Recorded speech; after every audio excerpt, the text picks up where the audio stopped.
Hey guys, I figured I'd take a break from all of the incredible metal releases coming out this year and just sit back, relax, and play a good old-fashioned video game. I mean, if you're on YouTube, you're going to eventually talk about retro games, right? It's just a natural environment for these kind of things. And this game in particular is one that I got, I think, when I was either 11 or 12 for Christmas one year. And it's built on a premise that could not really function in modern times. The premise is that there's an apocalyptic event. Okay, that makes sense with modern times, but the premise of this game is that instead of holing up in your own apartment for a year or two, you actually have to go out and save your fucking neighbors. And that is insane to think about. And the reason that this is this format works for this particular game is that it's rooted in the sense of community as it existed in 91, 92, whenever this game happened to come out, where there was a chance on the weekend that maybe you'd get a knock on your door, and it might be one of your crazy neighbors just wanting to hang out, and that would be welcome in those times. If that happened now, it would be totally fucking uncalled for, and you'd be scared out of your fucking mind. But that's why this game is a little bit different. This game, you have to actually go outside, take risks, and realize that the threat to your community is a little more important than the threat of, maybe getting sick for a little bit. Who knows? But if you're going to talk about this game, you got to start from the beginning, and the title screen itself is pretty hypnotic. If you were to watch this title screen, you'll see that hypnotic rotation there. You're liable to believe anything I'd tell you right now. Chuck Schuldiner couldn't write songs. Well, let's get back into the game now. Alright, so the world's coming to an end, and who's going to save the day? Well, you can either choose between this super sick kid over here with permanent 3D glasses on, or this spunky chick over here wearing a MAGA hat.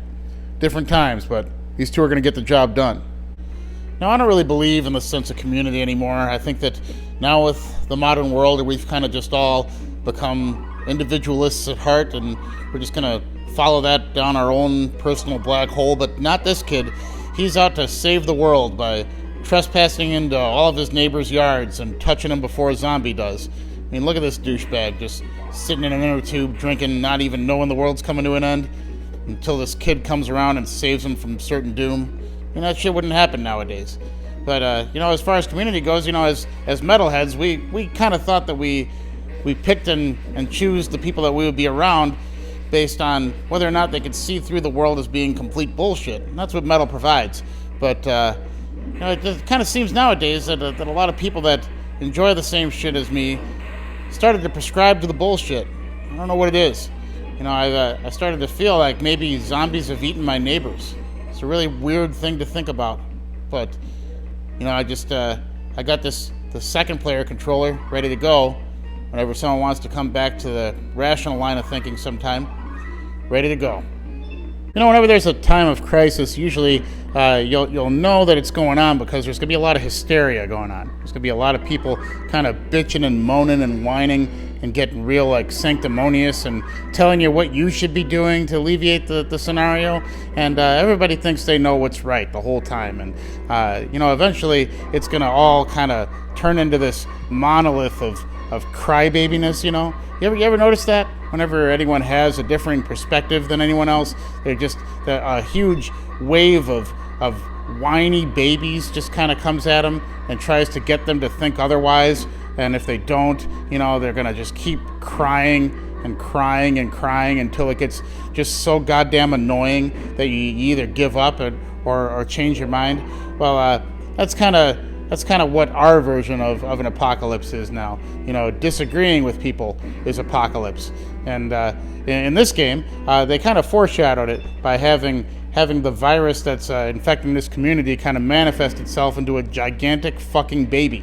A gigantic fucking whining baby. One of the fun things about this game is seeing a bunch of people in their natural habitat in their community just hanging out, doing fun things like jumping on a trampoline. Might make you remember days when you used to hang out with your friends and do stupid shit like jump on a trampoline. maybe nowadays you're a little older, but you still want to jump on that trampoline, and you might call your friends or send them a text and say, hey, you remember how we used to jump on that trampoline? It was super fun. And they say they don't have enough time, or they're just busy, or they're not really interested in the trampoline anymore, and it's really sad. And eventually you can't even really talk about the trampoline anymore, and it's almost as if the trampoline never existed. It's a fun game for what it is. I like popping it on from time to time, and if anything, just to remember a time when the threat to a community was considered being something of an outside force, instead of being the community itself imploding in on itself because none of us can coexist anymore, and we're so busy traveling deeper and deeper up our own asses thinking that we have all the answers in the world, when instead maybe the answer is just to enjoy each other's company from time to time. Jump on that trampoline. Who knows? It's still out there. But yeah, it's stupid fun. Try it out every once in a while.